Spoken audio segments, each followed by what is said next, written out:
Paranormal Karen, she's so spooky. Paranormal Karen, funny too. Paranormal Karen, she's so spooky. Oh, and did I mention she's funny too? Yeah, cha-cha-cha.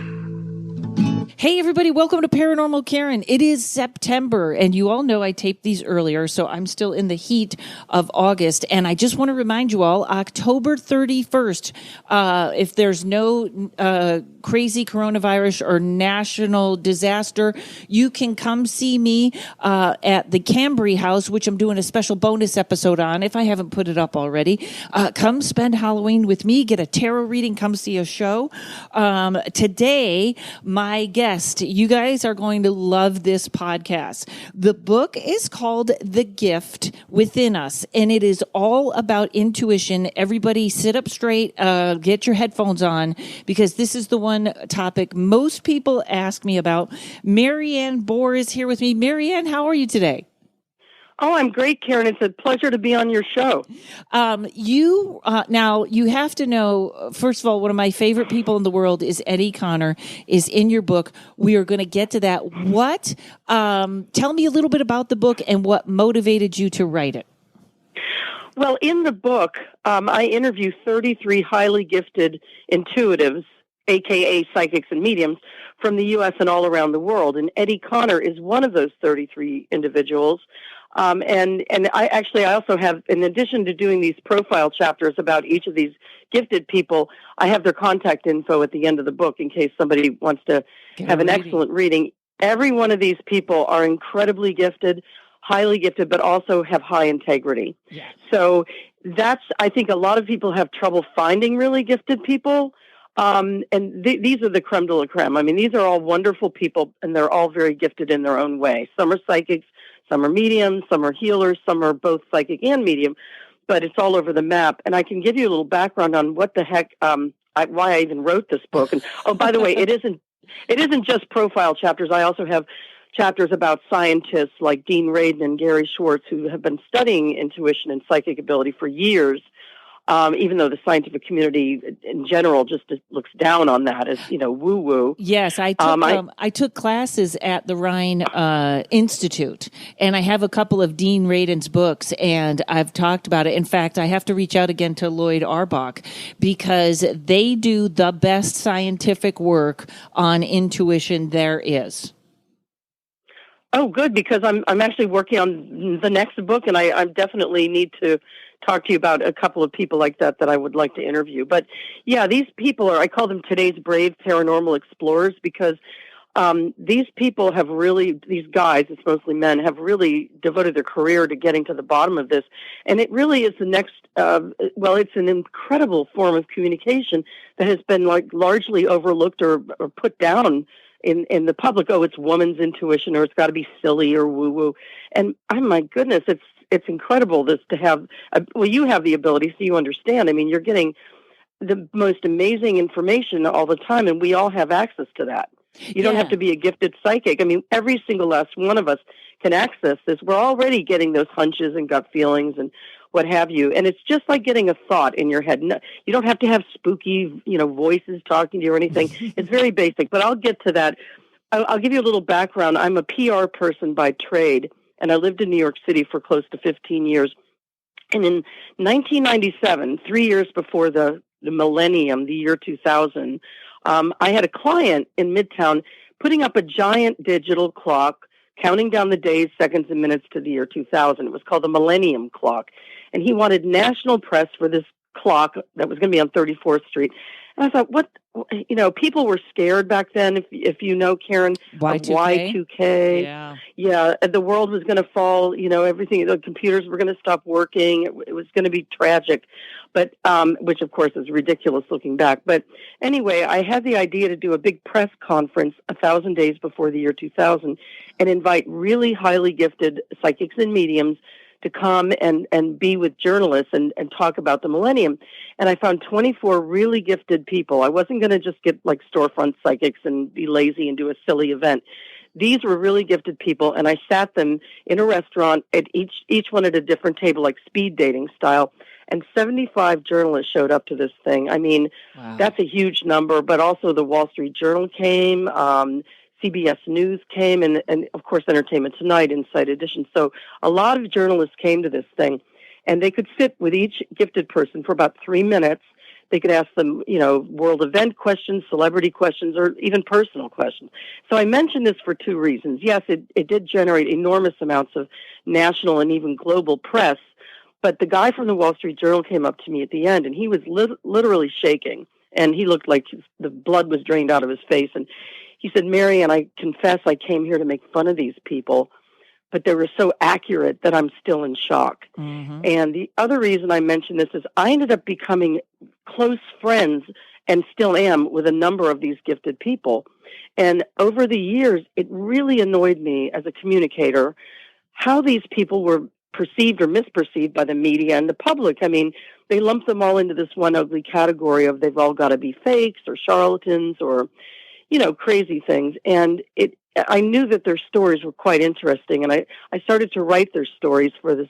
I didn't even know it was going to be a book yet, but I mean, if you read through these, and they're not little, these profile chapters are not little 2-paragraph things. They're like 7 to 9 pages. And like Eddie, for example, I would interview him about his life. And growing up as a young boy in the South, Eddie is gay. He said he would be beaten up regularly for being gay. But then he said, "Mary Ann, when I came out as a psychic, it was 1,000 times worse." I know. I mean, Eddie has an incredible story, and his story is pretty incredible. I think he had an abusive dad. But anyway, Eddie is, if you know him, is the most lighthearted, wonderful guy you could ever meet. Yes, he is. And you can't even imagine. It's so funny. Another thing, Mary Ann, and I talk about this a lot, and I'm trying to write it into my act somewhere, but people expect psychics to be perfect. I was watching a tape of someone that was, and no one's perfect at their job. And I was watching a tape of someone that said, "Yeah, no one predicted this pandemic." And I was like, who did you watch? Because I can go on YouTube and point to 10 astrologers, psychics, mediums, that all predicted it.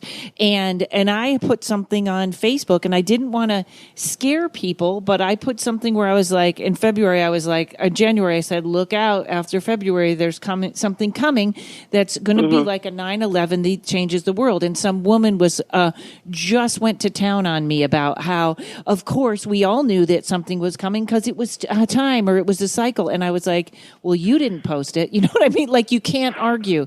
They will find something wrong because they want you to be perfect. I have to tell people sometimes I don't have the ring size, but she probably looks like this, Yeah, I mean, it's just ridiculous. I will tell you that a lot of my friends told me come 2020, something was going to happen.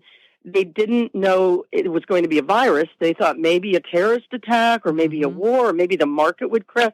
They just knew it would be something that would change the world and raise human consciousness.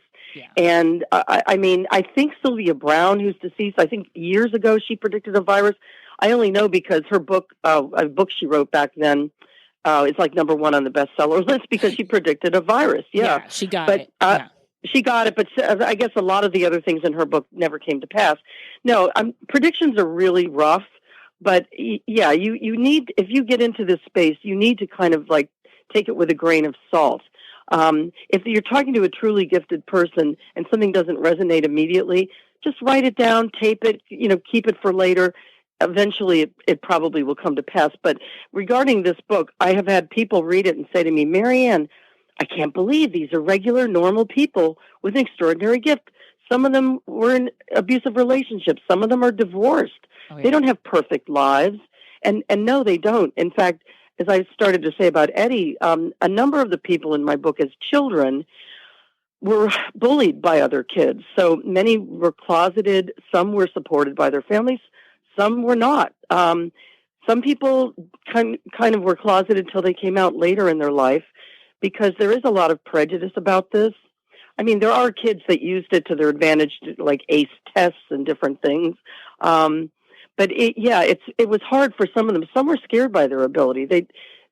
or they thought maybe everybody could see Grandpa in the corner. It runs the gamut of experience, and I have great respect for people who are highly gifted, and they help so many people, as you know. I mean, it's incredible. Yes, and it is funny. I come from a paranormal background, which so we always go in with a little bit of caution, but the people do get very, very afraid, and also it's that indoctrination that it's the devil's work, or you're not supposed to be seeing, or there's something wrong with it that makes it even worse. Like I always, almost when I interview a psychic, I almost always ask, was this in your family, or did your one of my favorites, Danielle Agnew, who also was on the show, she had a family that it was in their, she was from Italy. I can't remember if she said her uncle used to see masks on people, whatever she was talking about.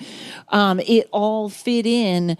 And it's always nicer it's got to be nicer when you're a kid and you're seeing dead people and someone else is saying you're not crazy. I can't imagine mediums when they're young seeing something and having an adult tell them that's not there or it's of the devil.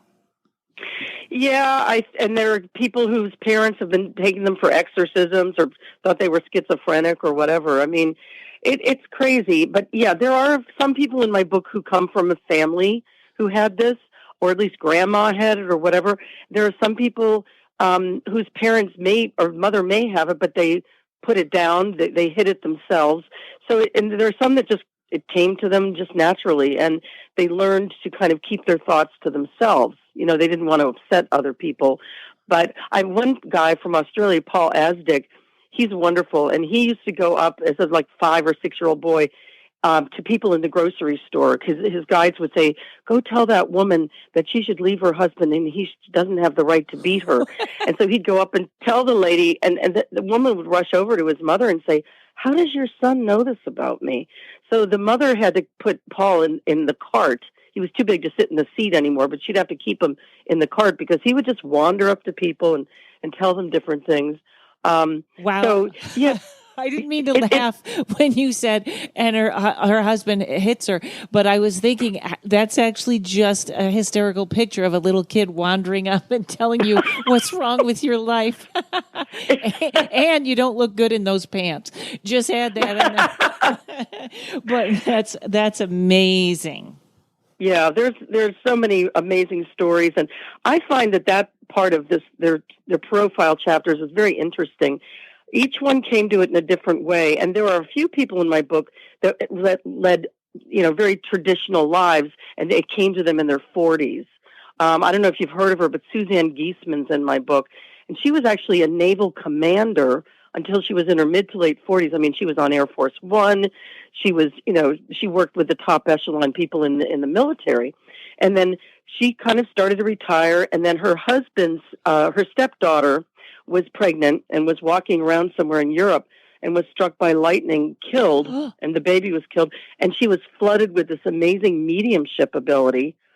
And she hosts a radio show. She's written books. She's an amazingly gifted medium. But for all of her life, she was in this very straight-laced, world. And I have another guy, Robert Hansen. He grew up in a family full of, policemen, cops.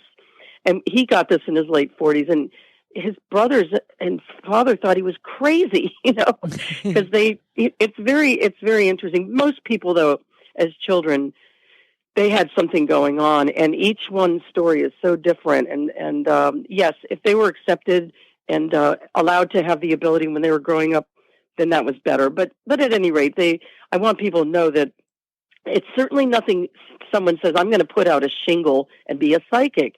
I mean, quite the contrary. Right. It's something that they have to learn the language, how their guides speak to them. Everybody receives the information in different ways. So, yeah, they're wonderful people, and their stories are great. And also, as I said, they're all super gifted. So there is contact info if anyone is looking for someone who's great. Yeah, and I, it's funny because I teach a tarot class, and there's a couple of things that people were like, I never even thought about that, which is how to ask a question. And in my class, I tell people the mistakes I've made or the stuff so they can learn from them.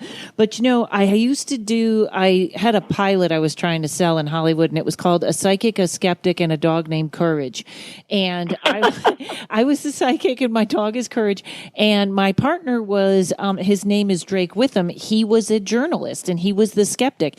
And there's two things that he taught me that were so fascinating, which is we'd go to a location and try to get someone to tell us a ghost story or did anything happen there. And he'd go, watch me do this 3 times. And he'd go, have you ever seen a ghost? And the person would go, no. And he goes, really? Around here, you've never seen a ghost? And they'd go, no. And he'd go, wow, that's amazing. I can't believe you've never seen a ghost. And they'd go, well, there was this one time. And it was always on the 3rd try that they would give in. Or the same thing with someone. You've never had a psychic experience? No. Really? Not ever? No. Really? Well, there was that one time, and they would always, and also what I found was people that a lot of people that don't believe in psychics or psychic abilities have their story where they believed they were psychic in that moment. It's very odd how they deny others, but a lot of people will take it on themselves. It's such a touchy subject. Yeah, it really is. And as I was writing this book, it kind of evolved from just writing the stories of my friends to ultimately my guides were saying, hey, there's more to this. I'm a PR person. Again, I change stereotypes about things, and I'm trying very hard with this book to change the way people view gifted people and intuition itself. Because ultimately, if you're prejudiced against that, you're not going to be open to listening to your own inner voice. And we all have access to that. And with the state of the world today, oh my gosh, we need to tune in a little bit because, granted, they're much wiser than us. They also, people, when they think of New Age, they think of dark and scary and, haunted.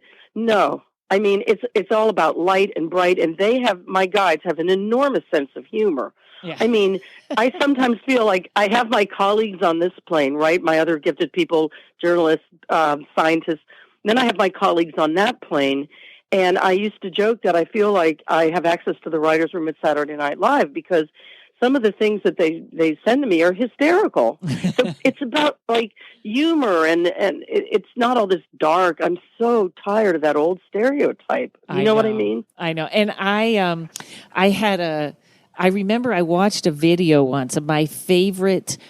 There was a woman on one of these Gaia shows or something, and she spoke with angels, and she said when she's very little, she was brought up very religious, and that Jesus came to her one time, and religious, whatever people believe is okay, but what she thought Jesus had told her was there wasn't really a crucifixion, and it meant the ego, and he sort of straightened it out, and she said he always traveled with Buddha, and she asked him why, and he said because Buddha's funny. And I thought, that's the Jesus I want. Yeah, Buddha's funny. Of course I hang out with Buddha. Yes, it is very funny, and it is very light. And you know what else? And I want to talk about, in fact, I'm going to come back in a minute, and I want to talk about your intuition and how this changed your life, because some real interesting things happen when people open themselves up to this. So, folks, we'll be right back. Paranormal Karen here with some comedy dates. September 11th, 12th, and 13th. You can see me in Chicago at Zany's downtown. That's right. I thought I was in Rosemont, but I'm actually in downtown. So don't go to Rosemont. Although Kenny Rogerson is very funny. If you want to see me, you got to go to downtown. September 11th, 12th, and 13th, which makes me happy because the good-looking men of Chicago walk around downtown all day, and I'm going to go look at them. But at night, you can see me the 11th, 12th, and 13th at Zany's Chicago downtown. October 16th and 17th, you can see me in Lowell, Arkansas. I'm so excited. Arkansas was one of the states I haven't played. I believe there's only one left. So October 16th and 17th, I will see you at the Grove Comedy Club. My first time, so excited, in Lowell, Arkansas. And also in October, the 30th and 31st for Halloween, you can see me at the Halloween Extravaganza at the Cambry House, which is in Illinois, but go go to cambrehouse.com, CAMBRE house.com, and take a look at the event, and hope to see you there. That's going to be tarot and ghost hunting and a show. It's going to be a little bit of everything. All right, everybody, leave me 5 stars for the podcast. Now let's get back to it. So you must have been aware that you had something going on, or were you really surprised by this after you met these people and sort of started working on your own? No, I think in PR, if you're good at what you do, you already have this deep intuitive sense, because you have to win over a whole ton of skeptical journalists, and I've always had knowledge of this. But I will say that when I did this event and I had all these gifted people there, I took a deep breath and I felt so relieved. I finally felt like I found my family. Mm-hmm. These people, they don't suffer full, they get it. They're cool. They understand, and you can really talk with them because they understand. So I feel though that I started to do tarot readings. Actually, I started to do some things and I was really accurate, but I just felt, no, that is not my role in this life. I have to have one foot in the traditional world and one foot in this other world, because part of what I'm trying to do is change, bring over those traditional people over to this side to understand. So if I'm doing readings, that's a whole nother role. And by the way, as you know, it takes a lot of energy to do readings. Mm-hmm. It is an enormous commitment. So I'm kind of like on both sides of things. So yes, I've always had very strong intuition, but I tell a couple stories in the book. I won't go into a long story about it, but I was working at a big PR firm in New York called Hill and Knowlton, and one of my bigger clients was Frito-Lay, and so there I am doing PR for potato chips and Doritos, and it wasn't very exciting, soul-wise. It didn't feed my soul. So I started doing free PR for battered women. This was in the 90s, and back then no one talked about domestic violence. They all were putting the woman down. Well, how come she stays? What's wrong with her? And it was not a topic that people discussed. So I started doing free PR for battered women.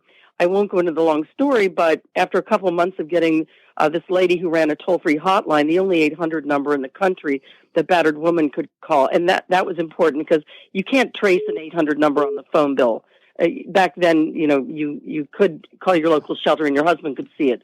Anyway, I get a call from Johnson & Johnson after 2 months of helping this toll-free hotline, and I find out that they funded this hotline as part of a cause marketing program for feminine protection products. If you bought stay-free pads or OB tampons, it would fund this hotline. So anyway, I left Hill and Knowlton at their request. Johnson & Johnson hired me, and my income quadrupled. Wow. And come on, and I'm doing PR as a consultant for domestic violence in this hotline, and it was so spiritually and professionally gratifying. Every major magazine ran stories about it, including Brides. Can you imagine? Brides magazine, what to watch out for before the wedding bells. They're telling women, don't marry the bum, run. Right. And they're making their money selling wedding gowns in China patterns. So it was very exciting. Anna Quillen from the New York Times flew out with me to the hotline, which was based in the Midwest. And anyway, that was great. But eventually, my client at J&J left. He moved to the Midwest because his wife had MS and they needed to be close to her family. So the lady that replaced my client pulled the funding for the hotline. She said, I think that domestic violence is too ugly of a topic for J&J to be involved in. Okay, so anyway, so there's the 800 number gone. So I get a call from Family Circle magazine. They said, Mary Ann, we're running the story you pitched about battered women in the hotline, but we understand that there is no more hotline as of last week. Can we use your home office number for the battered women to call? 14,000 women a month called this hotline. When I took it on, there were only 2,000 women nationally. So I said, no, you cannot use my home office number. So I said, but I'll think of something. I put the phone down, and this was the first time I had a really strong intuitive thing. I heard somebody say, like they were in the room, call the White House, call the White House. And I turned around like, who's talking to me? And nobody's there. And it was like the radio was turned up. And so I thought, what a crazy thought. Am I losing my mind? Okay, call the White House? Anyway, I did call the White House the next day, and I got a meeting with Mrs. Bush and her staff, the white-haired Mrs. Bush. And I got meetings with Senator Biden's office and some other senators and Congress people, because my message was we have to have a federally funded hotline. So anyway, they all listened. They loved it. They started the ball rolling to get federal funding. A year and a half later, I'm sitting in the audience of a beautiful luncheon at the Hilton Hotel in Manhattan, and Tipper Gore's is honoring other women, and Tipper Gore's at the podium because the Clintons were in at this point. And I'll never forget, she's saying, and I'm proud today to announce that we are the first administration to fund a federally funded toll-free domestic violence hotline. And I just sat there with goosebumps in the darkened room, and I was like, wow. And I felt like, okay, I could die the next day. I'd done something that mattered. And oh my God. And I realized I'd been utilized. My guides were utilized. Right. I really can only take so much credit for some of these things, because here I am doing it for free. I make 4 times more money. It was just so great. So that's in my book. It's called My First Divinely Guided PR Experience or Campaign. And this book is another one. This book is, I'm telling you, I was drafted to write the damn thing. There were times that I was like, no more, but they just wouldn't let me stop. So that's I'm really happy fascinating. it's done. Yeah, it's funny. I just started working with 2 fantastic PR people, and you guys speak a whole other language. I have meetings with, I'm always like, you know what? I'm a bright person. If you can throw me in anywhere, just give me a few minutes to pick up what's going on. These ladies are so far over my head because it's like a different language. But I have to say, I not only are you have to be intuitive for PR, but you have to know trends. You have to kind of know where the country is going. And it's another one of those jobs. It's like the cops that don't, like, I know a lot of cops use psychics and they don't talk about it. And I read for a lot of cops. So I know they can't say it, but I believe people also have intuition when they're really good at their jobs. Cops know criminals. They can be in a room full of people with one criminal. They will know exactly who that is. Everybody uses their intuition like that. I love that story. And I have to get political for 1 minute. So did it start with the Bush administration and it just took that long and it finally went through to the Clinton, or because it sounded like Barbara Bush was right on that? Barbara Bush was involved, and it took a year and a half from my meetings, like I call it Mary Ann Goes to Washington. I flew down there on my own dime because, who turns down a meeting with the White House? But it took about a year and a half from Congresswoman Connie Morello said, Mary Ann, I'm putting in what's called a concurrent resolution to get the ball rolling to get federal funding. I don't know much about politics. So whatever that bill was, it took that long to happen. And by that time, the Clintons were in office. But I had no idea. I just knew that I couldn't have 14,000 women a month to have no place to call. So I'll tell you something. The hotline exists with the same number, 1-800-333-SAFE. It's celebrated its 21st year. It's federally funded, and now it's out of Texas. And I called them when I was writing this book just to let them know that I was mentioning all this. And they'd heard that J&J funded it before. But my whole thing was, we shouldn't have a corporation fund this. Right. So anyway, it was fun. But yeah, that was my first, I did actually hear of voices. Typically, my intuitive stuff comes to me, and I'm sure you've had these experiences too, like a great joke or something, right? You wake up in the morning or just you're in the shower, and it's like you just feel it, and you just write it down, and you're completely aware that it's coming from them. I call them the powers that be, but whatever. Yeah. I'm very big on automatic writing. I tell all my clients to do that automatic writing in the morning, and before you know it, you're writing things and you're going, who said that? Wait, what is that? Wow. Yeah, it's true that you get these inspirations, and some of them are really funny, but they're beautiful, and I write them down, and they would wake me up at 4 a.m, and I'd be writing, and it's crazy. But I want people to know something. When I was back in the day, when I was first getting involved with this, I would go into the bookstore and I'd see all these books on how to develop your psychic ability. It was almost like a whole shelf of that. And you'd read these books, and it was like, I'm sure the advice is great, but there were so many things you had to do. Mm-hmm. And I just thought, man, this is arduous. And I'm probably one of the worst meditators out there because I'm a white knuckler. So when they would get me, either they'd get me when I'm waking up in the morning or in the shower or whatever. I joke that it was like they'd hit me on the head with a rubber mallet to get my attention. But I do have respect for people that can meditate beautifully. But for many of us, It's hard. Mm-hmm. So I wrote this chapter, 6 Simple Steps to Listen to Your Inner Voice, to access your inner voice. And it's super simple. I mean, I joke that if I had to hold crystals and focus on my chakras and do all this stuff, I could never have written this book. It really is. And I think the one big tip of the 6 is something that many people in our country cannot do. And that is be humble, take your ego down a couple pegs, be humble, and just listen.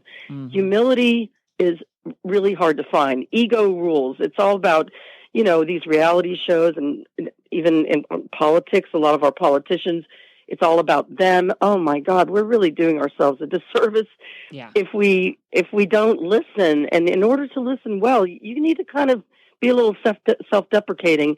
You're not, maybe some of these brilliant thoughts you're getting help getting those brilliant thoughts. Do you know what I mean? It's like, give credit where credit's due. The cover of, I don't know if you've written a book, but coming up with a title is hard. And I had maybe 20 working titles. And I just kind of relaxed one day, and I got The Gift Within Us. I'm like, oh, great. And they gave me an image. They said, okay, a white book with a gold bow across the cover looks like a gift.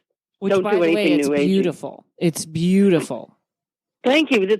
I have to say, give them full credit, because that came to me.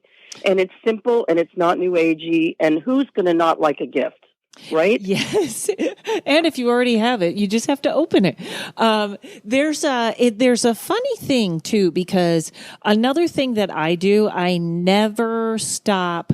Like, tarot is my thing. I swear to God, Pamela Smith must have been my best friend, because I love her. I love that deck. And it was like, it's very funny for past lives. I saw 3 psychics, and one told me I was in the circus in the last life. Second one told me I was in the circus in the last life. And the third one said they didn't believe in past lives, but I should be in the circus. And so, the circus. Yes, I know, the horrible circus. But I wonder if I was sitting in a tent with a tarot deck, because I can do other stuff, but I love my deck. And a lot of psychics, it's very funny when you talk about ego, because most people, like I said, like I know Eddie, or if you ask James Von Prague, they would be like, hey, whatever your thing is great. But I watch a lot of people that teach classes, and it always comes up a lot of, there's this thing, and it started in England, and I'm going to poke a few of you English mediums that say this, but they always open with, all psychics are not mediums, but all mediums are psychic. And I know, right? And I'm always like, hey, anybody can do what they focus on. My friend said to me, how come my plumber can't do what you do? And I was like, for the same reason I can't fix your pipes. It's what you focus on. But they always throw that in. It must be an English thing. They always throw that in. And I always have to just, it's all there. No, I've heard that, and it's not just an English thing. I've heard that before, and it's untrue, because I have people in my book that strictly are medium. That's really how they communicate. They communicate with people that have passed on. I have people that really don't go there. They're more just psychic, but I have many people that are both. So, it's really, to make those pronouncements is kind of ridiculous. Yeah. Did you say James Von Prague? He wrote the cover blurb for my book. He's a wonderful guy. I do not know him, but I adore him. And, he has the same energy as Eddie. And for people that have had really hard lives, this is, and I'm sure you know this, and I should be not talking to you on my podcast, but sometimes my ego gets in the way, Mary Ann. But I feel like I was always a student of tarot, and then I did it a little bit on the side, and then it became a business. So I was doing comedy at night and tarot. But what's interesting is once I hit that where I started doing readings like almost all the time, the connection that I feel to spirit and God is like nothing I've ever felt in my life. And I can be in the worst mood and do a reading, and when it's done, it's like I just can't explain to people. And when I see someone like Eddie, who looks, his energy is like he was dropped down by angels. You never figure he was a kid that was getting beat up. It's that same thing. James has that energy too. Yeah, he's amazing. Kelly White, who also lives in Beverly Hills, I'm not sure exactly where you are based, but she is in my book, and she is she says, you have to talk to my best friend, because a lot of the people in my book were referred by other people. And so I said, who's your best friend? And she said, James Von Praga. I said, oh my God, I've been watching him on TV. He's been carrying the torch for close to 40 years now. Mm-hmm. And I said, I can't interview him. He's famous. And she goes, no, I just want you to talk to him. So we spoke for over an hour. He was so great. And we kind of started to, compare notes. He actually interviewed me in mid-June for his podcast. It's called Soul Care. James Von Prague's interviewing me. So but he has held on to his humility. I mean, I know I've worked with many celebrities in my PR career, and I know other celebrity psychics, and it's hard when you're famous. I don't care what you do. The ego, it beckons all the time. So the fact that he's held on to this, and he's continued to help people. He's just a great guy. But yeah, I purposely did not have a lot of celebrity people in my book. I wanted people. I mean, they're maybe known in their circles or whatever, but I wanted a lot of people. I wanted people to understand that the thing that annoys me, being a PR person, there's the celebrity psychic of the day. I don't know her, but there's the Long Island Medium. Mm-hmm. There's different ones that come up. And people assume that that's the only person that's gifted, right? Right. No, it is not common. Then there's another whole group. They mean well, but they're just kind of mediocre. Let's face it. I mean, you'll get a reading from them, and they mean well, but they're just picking up on your hopes and dreams and your immediate aura. The really gifted people go straight to the source. Yeah. And if I get 5 readings from very mediocre people, I'm pretty much going to hear 5 different things. If I get 5 readings from very gifted people and they know each other, it's almost the same thing that they're saying. It's bizarre. You know what else is funny? There seems to be this image that there's a lot of that people are faking it to get your money, which I have to say, if you like, my tarot business came alongside a lot of podcasts and doing comedy. So I almost immediately had an audience and I had a voice. I would do it on stage in a comedy show. So everybody would get readings, they'd call me for readings after. So I had a great sort of publicity thing going on as it starts. But if people knew, for someone that doesn't have a voice like that, no matter how good you are, how hard it is to get a business going, think of it to try and fake it and get it going. And I just don't think that's not your fastest con job if that's what you do. But I do think there's a lot of people that don't do the work and really want to be psychic. Like you said, they really want to be, so they just jump in. Yeah, I did a chapter for this book, but I took it out. I think I'm going to put it in the new book I'm working on, where I say there's 3 groups. There are the fakes, and the fakes are the tiniest group. It's a very small minority. Mostly, if there are fake folk, it's like corporations that do some of these hotlines. I mean, I think there are legitimate hotlines, but they know what they're doing. Regular people who, the middle group is this well-meaning but mediocre group that they really do have some ability, but unfortunately, and it's a dangerous thing to do because you can give people advice and it's not the right advice because they're picking up on their immediate aura and what you kind of want to happen. And then there's this other smaller group, again, of highly, highly gifted people. So, but the fakes, outright fakes, I've never met a person who knew they were not gifted and they were just, doing these cold readings and all that stuff. It would take, as you said, too much energy. It's not. There are people that will use and abuse psychics and kind of exploit them. At one point, my former agent said, I want you to do 50 profile chapters. And I said, I'm not writing a psychic directory. Right. I'm not exploiting these people. She said, I can't stop reading the stories. And I had maybe 20. So I said, I'll do 33 because that's the master number. But I am not about exploiting these people. I'm about celebrating them. But there are people out there that will exploit gifted people. It's terrible.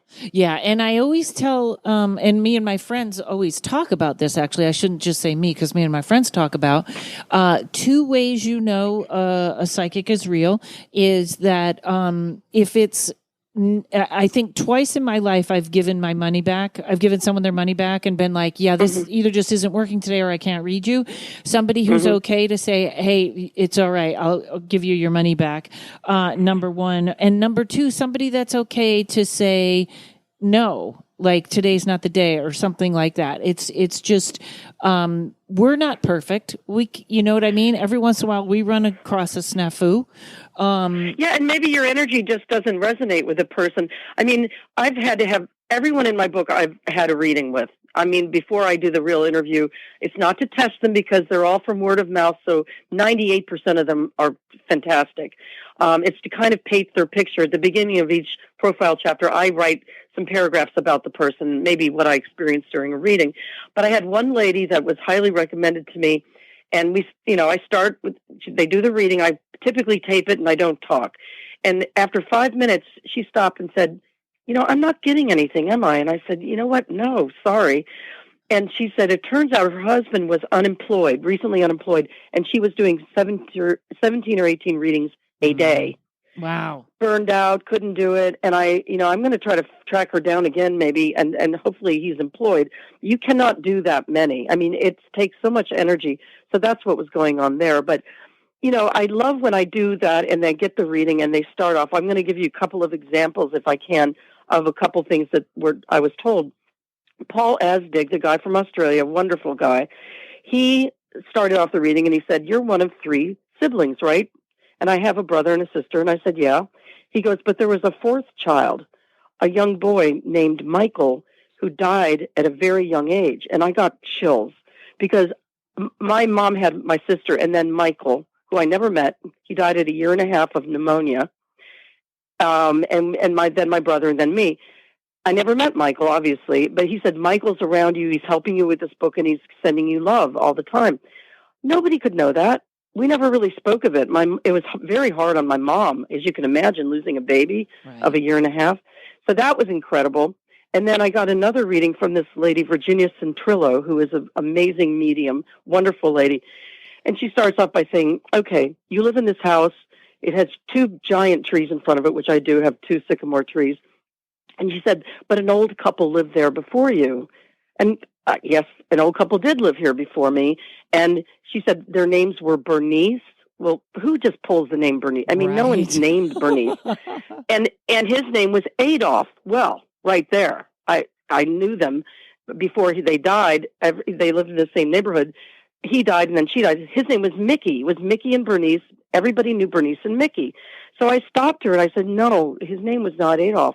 And typically I don't argue with somebody when they're giving me info. I just listen. And she said, no, his name was Adolf. So she went through the rest of the reading. It was all very accurate and everything. And so I get off the phone and I type in my street address of my house. And what comes up with previous owners are Bernice and Adolf Markovsky. His given name was Adolf, but he was Jewish and he hated his name. Wow. Yes, so he never told anybody, and I think even his daughter didn't even know his given name was Adolf. But isn't that amazing? That is amazing. And you know what? Hang on one second, Mary Ann. We're going to be right back. That's such a great story. Hold on, folks. Psychic medium and buddy of mine, Terry Huberman, is with me today. Terry, you've given me so many great readings and healings, and now you've got everything together in one package. Tell me about that. I sure do. So this package has energy healings, readings, and coaching. Coaching, that's the best. And people, they buy the package. You give them coaching once a week? Yeah, so we meet online once a week, and in between, there's support as well. And who would this be for? This is really for folks who are in indecision, needing to get into their intuition because they're blocked or stuck. They need to move forward. And so we explore what the root causes of the problems are. And helps them get out of their own way. Yeah, absolutely. Terrific. And what can they expect from this? Sure. So moving from anxiousness to confidence, accessing their freedom, joy, and security, and really being in alignment with themselves so they have that clear direction, so they know, aha, this is what I need to do next to reach my goals. So now there's something that's free so people can talk to you and see if this is for them. Yeah, absolutely. On my website, terryhuberman.com, there is a a page where you can click, and it's the intuitive coaching package. And there is a button there that says schedule a free call. So you go ahead, schedule it. We'll get on a call and you can learn more about this program, and we'll see if this is a good fit for you or not. See if there's chemistry. Yeah. Beautiful. It's an odd date. TerryHuberman.com, TerrieHuberman. I highly recommend it, folks. You know, it really is amazing how sometimes when I've jumped back a topic here, but I had someone that came to me for a reading and said, no one can read me. Okay. And I was kind of like, okay. And I even went to the extent that I gave her a free half hour because I did the reading and I was like, I feel like this is on. And she was like, well, I don't know. And I gave her extra time. And then what happened was I was reading these things for her and she would say, no. And then, so after the reading, we're just talking because she listened to the podcast or something. And she starts telling me this story that is exactly everything I said, well, wait a minute. When I said this in the reading, do you think it was that? And she goes, oh yeah. Like, yeah. And then when you said this, and it was like, oh my God. So I think sometimes I've heard of this thing called psychic amnesia. And I had this once. A woman was reading for me and she kept saying, I'm seeing a friend and you're giving her all these crystals, or she's showing me all these crystals. And I was like, yeah, I'm not sure what that is. Sure enough, one of my best friends died on my birthday, and I had given her all my crystals when she was getting treated for cancer. But in that moment, I was like, it's not ringing a bell right now. Soon as she hung up the phone, I was like, it was Cindy. So sometimes people with their readings, like you said, sometimes put it down and wait, because some of my top clients are people that thought I was nuts when I told them things like, no, your job's not going to be there, or your boss isn't going to be there. And they're like, whoa. So sometimes you just got to let it sit. But when you're talking about that lady that did 17 appointments a day, like I do 17 a week, and that's a lot. And I just cut it down. And I only work Monday through Thursday, but people don't understand. Thursday night, my brain is done. It's over. And when I teach my tarot class, it's 8 hours long. And a lot of people got it thinking, I'm going to plow through this. I'll do it in a day. And it's like, oh no, because as you're studying these cards, you're opening up that intuition and that focus. And it's like 1 hour a day, if you're just starting out, is a lot. Yeah, you're processing all that amazing energy. Don't forget, it's not just your energy, it's your guide's energy. So it's like doubling up on energy. And really it can be very easy, but you just want to just take time with it and respect that energy, because it can be very draining. You know, I have to tell you that before I ever knew any psychics, I only knew one lady. She's in my book, Nancy Meyer. She lives here in Pennsylvania where I live. We were both going to be on a TV show. I never met her before. For Halloween, I was there to promote an event called Fright Night, and she was coming on after I was done to be the psychic, and talk about being a psychic. So we exchanged cards in the green room. Well, about 6 months later, I get a job offer from a PR firm called Ketchum, which was based, headquartered here in Pittsburgh, but they wanted me to work in the New York office, and I did not want to work in New York City. I mean, God, it's so expensive. And so I had this kind of plan. I thought, well, I'll take the job. I'll work in New York for 6 months, and then I'll transfer back to the Pittsburgh office, which is the headquarters. But I didn't know if that would work. So I found Nancy's card, and I booked a reading with her, and I went. People laugh. You don't have to be in the same room with someone to get a reading at all. In fact, most of the people in my book, they're from all over the world. I don't physically in the same room with them, but I was in the same room with Nancy, and she kind of looked a little like a psychic. And I'm sitting across her, I'm very nervous, and I said, I'm here and I explained the job offer, and she looked square at me and just looked at me and just said, Mary Ann, I'm sorry to tell you this, but you're going to be in New York for several years. Oh. And my heart just dropped. I did not want to hear that. And I ended up living in New York for 15 years. I mean, I flew back to Pittsburgh often, it was only an hour flight, but she was right. And we laugh. I mean, we're friends now. We laugh to this day about how dejected I was to hear that. Wow. And the other thing she told me the other day was, she goes, Mary Ann, 3 years before you did your big PR event in 1997, don't you remember I told you were going to write a book? And I suddenly remembered it. And she said, you were really grumpy when I told you that. You said, no, I'm not an author. I'm a PR person. Why are you telling me this? It's crazy, But she was right. Right. People do that to me all the time. They're I found a gentle way to give people bad news. And then I always go, remember, you're in charge of your future.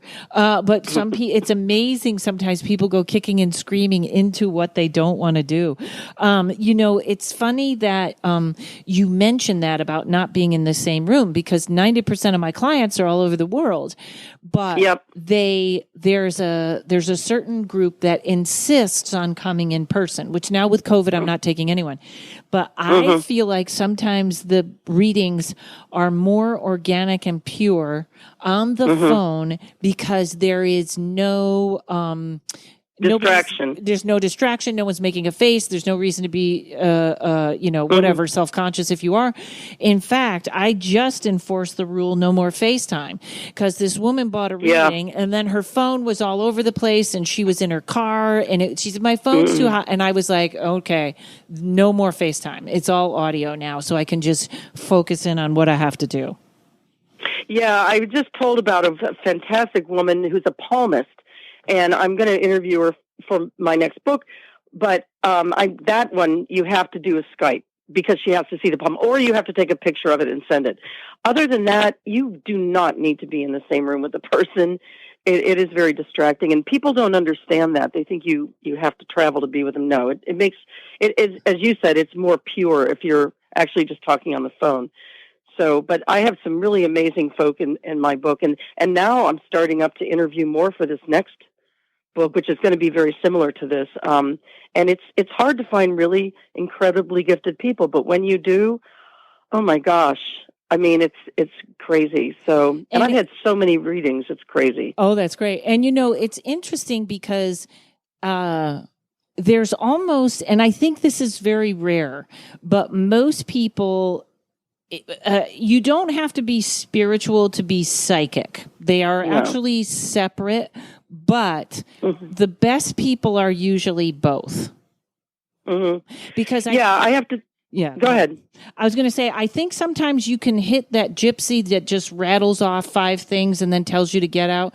But I've had some people tell me about, like, sometimes psychics will be like, I just lay it out there. I'm going to give you what I get, and tough if you don't like it. And I've never been like that. I'm definitely going to give you what I get, but there's no reason to be like, you need to learn. You know what I mean? Like, I'm not that forced. But I do always feel like sometimes somebody was telling me about a psychic that told her boyfriend was using her in this sexual way, and it was so mean and grotesque. And I was like, yeah, that's not whatever that joy that person is getting out of taking something that might even be true and just embarrassing you with it. I don't get that at all. But I think most gifted people feel that connection and want to kind of, do it the right way.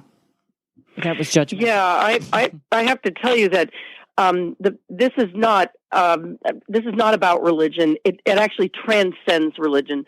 I don't care if you're religious or what religion you are, or even if you're religious at all.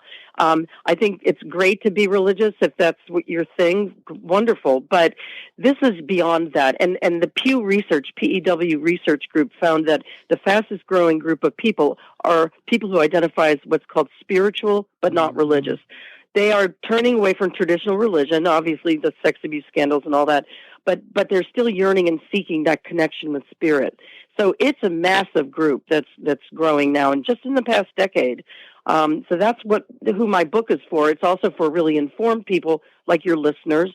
The skeptics, the people that are just putting it down all the time, I don't need to go there. If they want to, open the book, great, but I'm not going to get into it with them, because certain souls just are not ready to hear it. Right. There's no getting into an argument with them. But there is a huge group of people that are really seeking and yearning, and that's who this book is for, because they have to know that they're there for us. Our guides are there, they're angels, God, however you want to define it. For me, it's a group, but it's kind of like secret sauce, because if you do know how to tune in and understand that you're getting these inspirations a lot, they're pretty smart. You will be going down the right path. And we've all like argued with ourselves, like, but my rational mind is telling me I should take this job or move there. But if you get that strong gut feeling and you're feeling, you need to pay attention to it. Yeah, and I find lately I'm spending more time on YouTube than anywhere because you can sift through and find whether it's a millennial having fun with astrology or a real medium teaching a class, or there's such an array of information on YouTube, and it makes me very nervous that they're editing or censoring on YouTube because of conspiracies getting so crazy. I know I'm off on a little bit of a tangent, but it's funny. You're right about we have to listen to our gut now, because the amount of misinformation, whether it's the news or Twitter or a Facebook article, is overwhelming. Yeah. The truth is usually buried. And when there is a truth, like everyone here knows, I'm insane about Wi-Fi 5G towers. I don't want them. They're bad. But you say that, and then someone throws Bill Gates into it and vaccines, and now you got a whole thing where it's like, that's not where I started. I started with, so it's incredible to listen to your own gut. Well, listen to this. Do you remember before cell phones? Do you remember before the internet? Okay. Once these things were introduced, our world changed. Certainly having a cell phone in your hand, an iPhone, you can look up anything anywhere you are. We didn't have this some years ago. I believe that the next form of communication we're all going to be embracing is intuition. Telepathy. Think about it. And the beautiful thing about it is everyone has access to it. There's no phone bill, right? And what I joked with James Van Prague about was, I said, the wonderful thing about working with my collaborators on that other plane is there's no office politics. No one's trying to stab you in the back. Do you know what I mean? They're on your side. That's funny because I used to have a joke where I used to say I'm practicing telepathy because I can't afford my phone bill anymore. But I have me and my friend Jessa always laugh because we were like, we think Facebook was the first trial run for telepathy, and it didn't go very well. So they're trying to fix it now. But you're right. And, that is one thing. I have friends that we text each other randomly, and I go, what color shirt am I wearing? And we work on our telepathy. But it's amazing how much is coming forward right now. And oh my God, Mary Ann, it was so great to talk to you. I'm so sorry we're right at the hour, and I know and you've been so kind because I've been moving this appointment 5 times to get you on here because my life is insane in a good way, might I say. I'm the busiest person in COVID. But please tell everyone the best place to find you. We'll have your website in the show notes and a link to the book on Amazon, and let everyone know where to find you or what to look for. Yeah, you can just on Amazon.com, even BarnesandNoble.com, you just type in The Gift Within Us, and my name, or it'll come up without my name, but my name is Mary Ann Bohrer, Bohrer.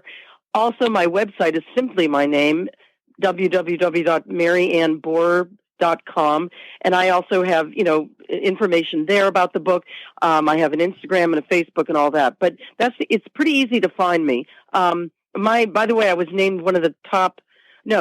Amazon said I was #1 new release in the spiritual self-help category on Amazon for like 2 months. Oh, that's it's only been out fantastic. 3 months. Yeah, so it's resonating with people, but basically, you guys are all going to be on the right path. Your listeners already know about their inner voice. Just spread the word because it will help a lot of people. Your own life will improve, and the planet, my gosh, needs to improve. So tune in. Yes. Well, we all thank you for the gift you just gave us. How was that for a publicity tagline coming out, huh? Yes, thank you so much. Well, I'd love to talk with you again at some point, and I'm going to be chatting with Eddie, so I'll mention that I was on your show. He was just on, you said, right? Oh, yes. Eddie, I adore Eddie so much. Yes, tell him I said hello. And yes, we will, anytime, Mary Ann, you give me a call, we'll get out when the next book comes out or whatever you're doing. You're a pleasure and a gift, and thank you. Thank you, Karen. I look forward to hopefully talking with you again. Great. And everybody, I will see you in October in Illinois at the Cambry House. Watch for, thanks to Mike Flynn at Uno Rising Media for helping me out with the podcast. Give me 5 stars if you can. It helps people find the podcast. Love you guys. We'll see you next week.